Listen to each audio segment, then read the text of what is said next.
Tonight, I'm going to share 4 of the most terrifying, true stories ever collected. Stories passed down through families, whispered in small rooms, and almost never told to the public.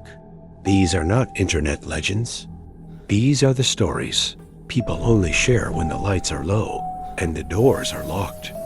And the first story comes from a man named Ethan Miller, who said he heard this from his grandfather, the only surviving witness of something that happened deep inside the redwood forest of Northern California. Ethan said his grandfather carried this secret his entire life, never telling anyone until he was old, tired, and too weak to keep the memories inside.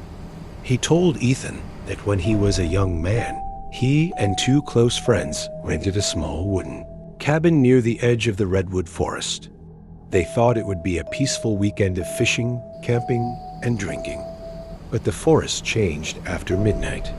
The temperature dropped suddenly, the air felt heavy, and the quiet became so strong it felt like the woods were holding their breath. Then came the footsteps, slow, dragging footsteps circling the cabin again and again, never rushing, never stopping. The sound wasn't like a human or an animal. It was too controlled, too careful, as if something was deciding what to do with them.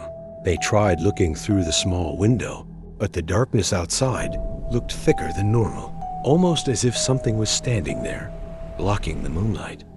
At exactly 2:14 a.m., the knocking began. Not on the door, but high on the wooden walls, much higher than any person could reach. A deep, steady knock, followed by a dragging sound, and then another knock. One of his friends tried to laugh it off, whispering that maybe someone was lost in the woods, but his voice shook. The knocking moved slowly around the cabin, higher and higher. The shadows until whispered it secrets sounded that like night, it was crawling and I across couldn't the look roof. away. And that's when The voice shadows spoke. whispered secrets that A night, deep, distorted and I voice couldn't look from away. outside the cabin said, The shadows "You whispered shouldn't have secrets looked at that me." night, All and I 3 couldn't of look them away. froze. The voice shadows sounded whispered like it was secrets that coming from night, multiple and I places couldn't at look once away. above them, The behind shadows them, whispered secrets inside that the night, walls. and I They couldn't didn't look away. scream.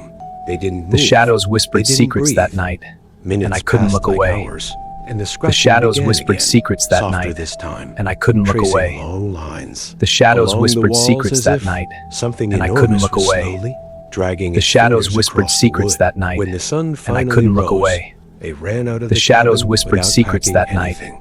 and I But couldn't look only away. Ethan's grandfather The made it shadows out of whispered the secrets forest that alive. night, and I His couldn't 2 look friends away. were never found. The shadows The whispered rangers secrets searched that for night, weeks, and but I the couldn't only look things away. they discovered were The deep shadows claw whispered marks secrets on that the night, cabin walls and I 10 couldn't look feet away. above the ground. The shadows and a whispered message secrets carved that night, into the wood and I couldn't on look the away. inside of the door. The shadows "I saw you whispered too," secrets that Ethan night, said his and I couldn't grandfather look never away. returned to any The shadows forest whispered after secrets that night, and I even couldn't in look his away. final years, The whenever shadows he heard a whispered soft secrets that knocking night, sound on a and I table, couldn't look on a away. wall, even The on a shadows hospital whispered bed. secrets that night. Before I end tonight's episode, I want to remind you of something important.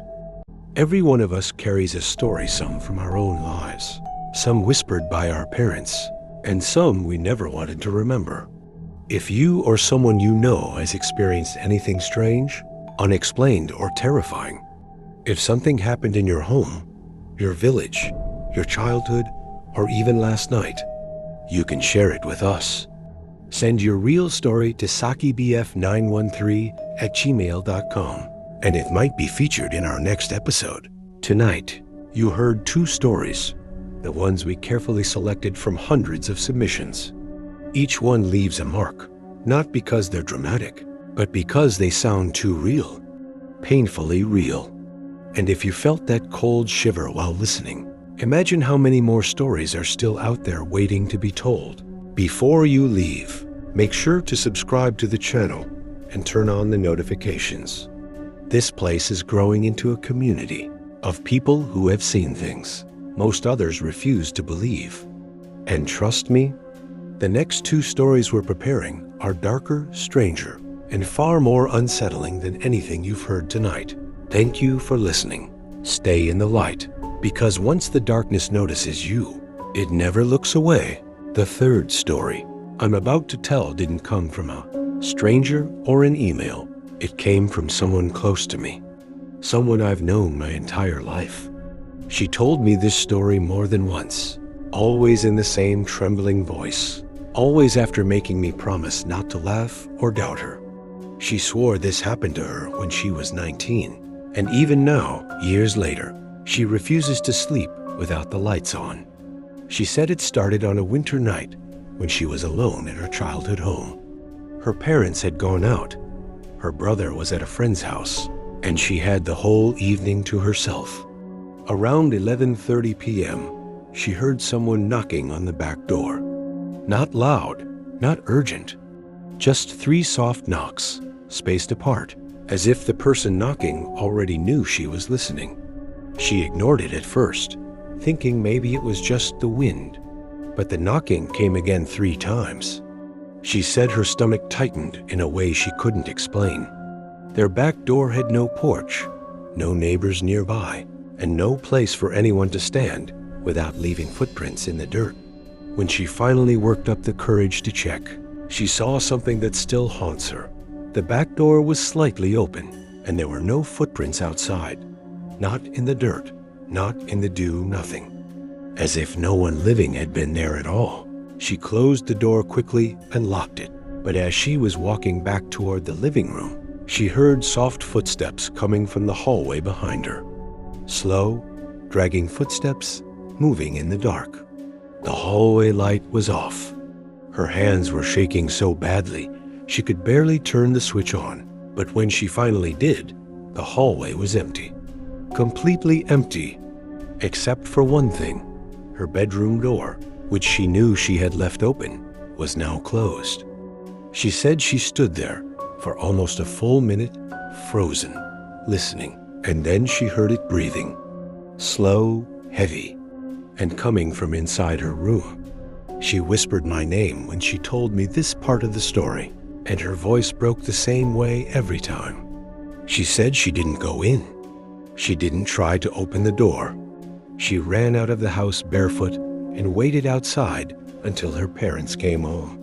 But here's the part that still scares her to this day. The next morning, when her father opened her bedroom door, every single item in the room had been rearranged. The bed was pushed to the opposite wall, the books stacked in a perfect spiral on the floor, and her closet door had deep scratches on the inside as if someone had been trapped in there for hours. She never slept in that room again. And every time she tried to talk about it, she always finished with the same line. Whatever was in my room that night, it wasn't human, and it wasn't alone. She swears this happened. She told me she still hears those 3 knocks, sometimes, especially on cold nights. And the reason she finally allowed me to share this story is because she believes someone else might have experienced the same thing but never talked about it. The 4th story came from a close friend of a very friend of mine, someone who never believed in ghosts until the night she met one. It happened right after her elderly neighbor passed away. He was a quiet old man who used to sit on his porch every evening and whistle the same slow tune. She hardly knew him, but she always waved back. A few days after he died, she was cooking dinner when she heard 3 soft taps on her kitchen window. She looked out and saw a tall, still silhouette standing in the yard, staring directly at her. Before she could even react, the figure stepped backward into the darkness and disappeared. 2 nights later, around 2:40 a.m., she woke to the faint sound of humming outside her bedroom window, the exact tune the old neighbor used to whistle. She froze, listening. Then a tired, shaky voice spoke her name, slowly, like someone struggling to breathe.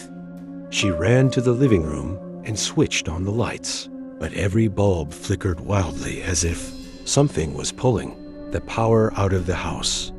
When the lights finally stabilized, the humming stopped. Everything went silent. The next day, she begged her landlord to let her leave early. That's when the landlord told her something she never knew. The old man didn't die inside his home. He died standing in her backyard, right under her kitchen window, gasping for help. She was the last person he waved to. She still refuses to sleep with her curtains open because she says that voice didn't sound angry. It sounded like someone who didn't realize they were dead, still trying to get her attention. My friend Daniel experienced something he still refuses to talk about at night. It happened 3 years ago when he moved to a small town in West Virginia for work.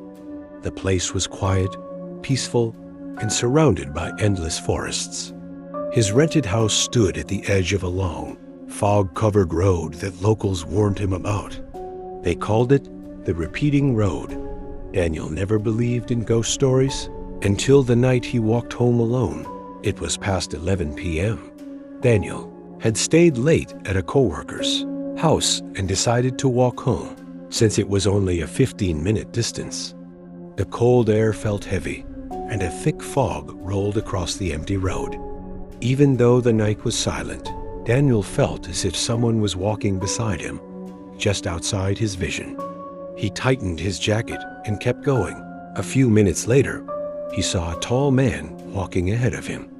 The man wore an old brown coat and a faded hat, his head slightly bent down. Daniel didn't think much of it, maybe another late-night walker. But after a while, something strange happened. The man in the brown coat seemed to disappear into the fog, only to reappear further ahead, in the exact same position, walking the same way. Daniel stopped. His heartbeat started racing. He thought maybe he was imagining things, so he walked faster. But as he approached the next turn, the same man appeared, again same coat, same hat, same slow footsteps. It wasn't possible. Daniel hadn't seen him pass. He hadn't even heard footsteps. Trying not to panic, Daniel quietly crossed the road to avoid him. But the man suddenly stopped walking. Without turning his body, the man slowly twisted his head backward far more than a human neck should allow. His pale, expressionless face stared directly at Daniel through the fog. Daniel froze. His entire body went numb. The man's mouth opened unnaturally wide, as if stretching in silence. No sound came out, yet Daniel felt something pulling at his chest, like the air was being sucked toward that open mouth. Terrified, Daniel ran. He didn't look back. He sprinted down the foggy road until his legs almost gave out. Every time the fog shifted, he thought he saw that same brown coat flash beside him. When he finally reached his house, he slammed the door shut, locked everything, and collapsed on the floor, gasping. But the nightmare didn't end there. As he struggled to catch his breath, the lights in his living room flickered. His phone vibrated in his pocket. When he pulled it out, the screen showed something impossible, a blurry picture taken just moments ago. It was the same man in the brown coat, standing directly behind him. Hands shaking, Daniel slowly lifted his head toward the window. And there he saw it. The man stood outside, inches from the glass. His face was still twisted backward, and slowly, his hand began to rise, as if he was about to knock that comma. Daniel ran to his bedroom, hid under the blanket like a terrified child, and stayed awake until sunrise. The next morning, the fog was gone. The man was gone. But the dusty outline of a hand remained on the outside of his window, cold, long, and unnatural. Since that night, Daniel never walks alone after dark. And whenever he hears footsteps behind him, even in crowded places, he refuses to turn around, just in case. The man with the twisted head is still following. My cousin Olivia shared a story I still can't forget. She works as a traveling nurse in northern Canada, where small villages hide deep in the snow-covered wilderness. 2 winters ago, she was assigned to stay at an old medical cabin that had been closed for nearly a decade. Locals avoided the place. They warned her politely but seriously, "Don't stay there after midnight." The cabin remembers. Olivia didn't believe in superstitions. She thought it was just local folklore. The cabin looked normal: old wooden walls, a single dim hallway, a tiny bedroom, and a medical storeroom with dusty equipment. But from her first night, something felt wrong. The air was colder inside than outside, even though she kept the heater running. And the hallway lights flickered every time she walked past them, as if something followed her closely. On her third night, the snowstorm outside was so strong the whole village lost power. Olivia lit a lantern and tried to sleep, but a loud knocking sound woke her around 1:40 a.m. It wasn't at the door, it came from the storeroom. 3 slow knocks, then silence, then 3 more, louder this time, like someone trying to get out. She gathered her courage and opened the storeroom door. No one was there. Only old iron medical beds and a few cabinets. But one thing changed. The stretcher in the corner had been moved several feet from where she saw it earlier, and the sheet covering it looked wrinkled, as if someone had just gotten up. Olivia felt a chill crawl across her spine. She backed out of the room and shut the door tight. Before she could turn around, she heard a soft dragging sound inside the storeroom, like bare feet sliding across the floor. She stepped away slowly. The dragging stopped.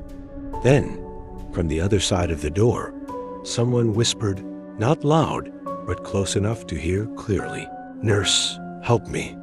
Olivia froze. The voice sounded weak, almost dying, but she knew the cabin had been empty for years. No patients, no staff, no one. The doorknob began to turn. Very slowly, Olivia grabbed her lantern and ran to the hallway, her heartbeat echoing through the cabin. The hallway lights flickered wildly as she sprinted toward the exit. But right when she reached the door, a strong gust of freezing air blew out the lantern flame, leaving her in almost complete darkness. Behind her, footsteps began to follow. Not walking, dragging, soft, wet, slow, getting closer with every sound. Olivia tried the door again, shaking, but it wouldn't open. As she struggled, the footsteps stopped right behind her. She felt a cold breath on her neck.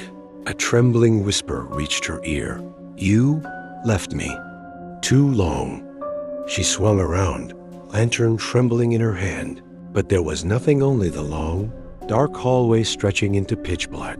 Suddenly, the storeroom door slammed open at the far end. The stretcher rolled out by itself, wheels screeching across the wooden floor, stopping halfway down the hallway. And beneath the sheet, something slowly sat up. Olivia didn't wait. She pulled the main door with all her strength, and finally it burst open.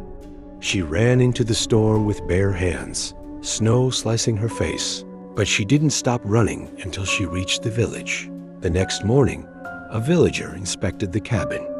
Everything looked normal, except for one thing, a line of wet footprints leading from the storeroom to the front door.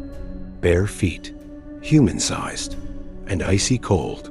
Olivia never returned to that cabin, and now she tells everyone the same warning. If you hear knocking from an empty room, don't answer it. Before I begin the next nightmare, I want you to tell me something in the comments. Which story felt the most terrifying to you? And which moment made your skin crawl the most? I read every single comment, and your feedback decides what kind of horror I create next. So don't stay silent, type more horror if you want an even darker episode next time. Now keep your phone still, turn off the lights, and listen closely, because the next story is not just scary, it's the one you'll remember tonight. My cousin Leo lived alone in a rented basement apartment in Toronto. It was small, quiet, and always a little colder than it should have been. For weeks, Leo kept telling me he felt like someone else lived there with him, someone he never saw, but always sensed.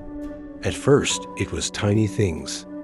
Waking up to find his bedroom door open, towels moved from where he left them, lights flickering even when he changed the bulbs. One night, Leo woke at 3:14 a.m. to the sound of soft footsteps moving across the living room floor. He froze in bed, listening as the steps came closer, then stopped right outside his bedroom door. Leo held his breath. The doorknob slowly turned, but the door didn't open. Instead, something whispered his name through the crack. A dry, breathless voice that sounded like it came from inches away. The next morning, he checked the security camera he had installed in the hallway.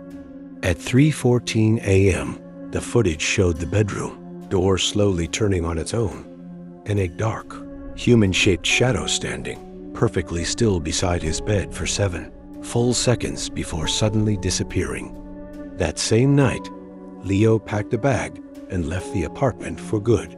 But the landlord said something strange when he returned the keys. "You should have told me earlier."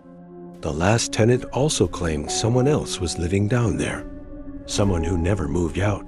Even now, Leo says he sometimes wakes at 3:14 a.m. in his new place, certain he hears soft footsteps following him, like the silent guest found a new home.